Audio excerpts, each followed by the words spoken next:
The Prophet's room. Having finished the building of his mosque, Prophet Muhammad, peace be upon him, started to build a room for Aisha, may Allah be pleased with her.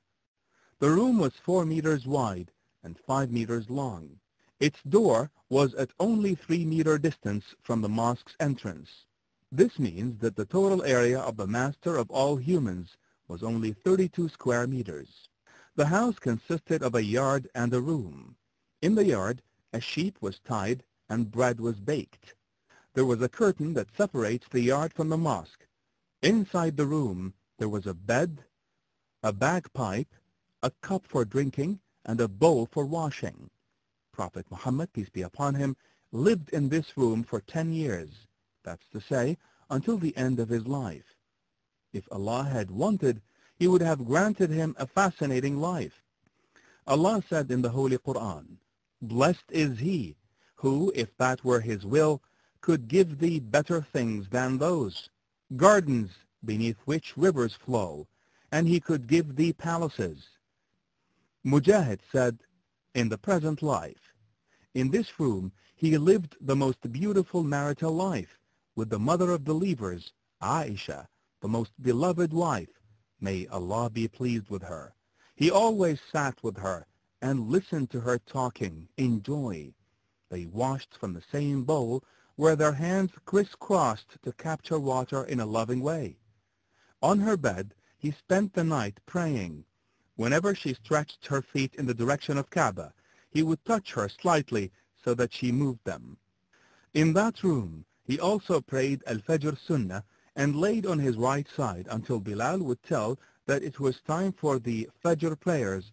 Then he would leave to the mosque. The room witnessed periods that extended for 1, 2, or even 3 months with no fire lit and nothing to be cooked. They fed on water and dates. The revelation came down to Prophet Muhammad, peace be upon him, many times in this room. Once, Khawla bint Thalaba came to him in his room and pleaded to him that her husband divorced her by zihar. So Allah revealed to him Surat Al-Mujadilah. Allah has indeed heard the statement of the woman who pleads with thee concerning her husband.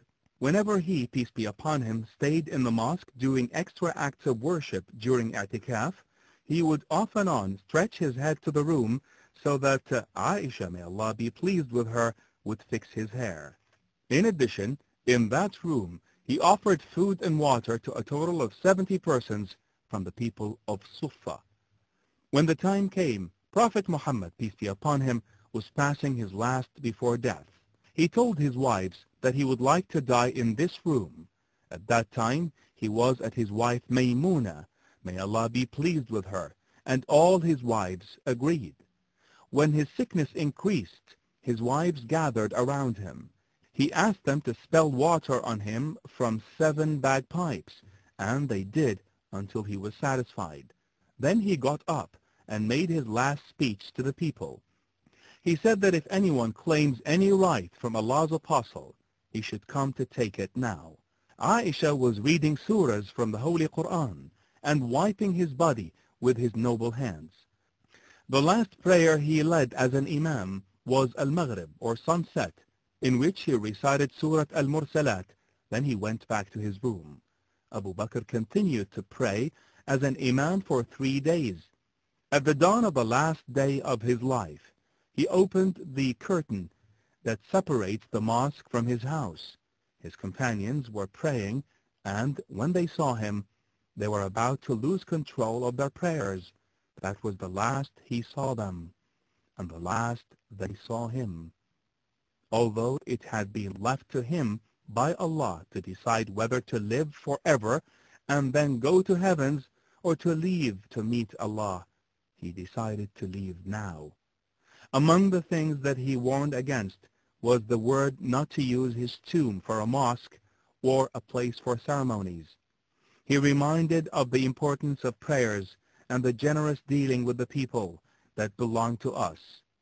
He said, "Care for your prayers and for whom that belong to you."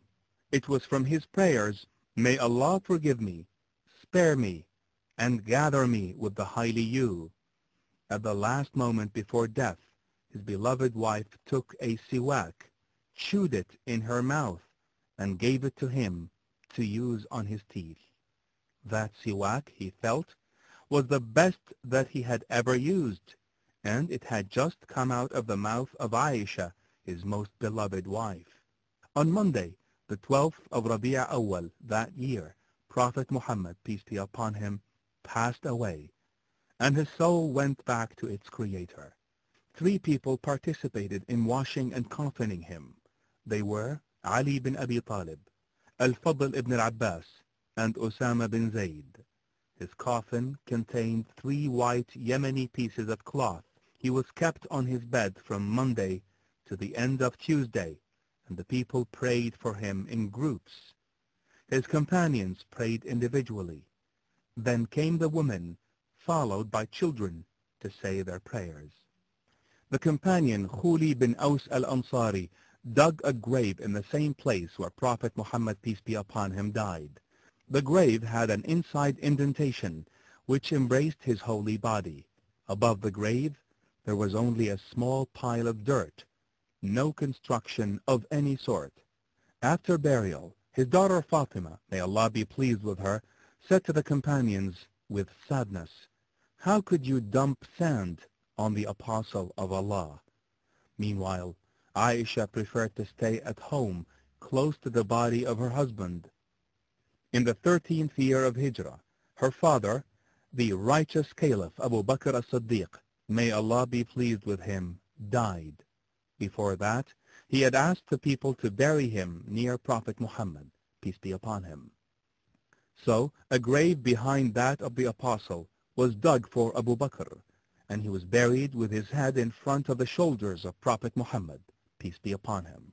Again, Aisha preferred to stay at home, close to the bodies of both her husband and her father.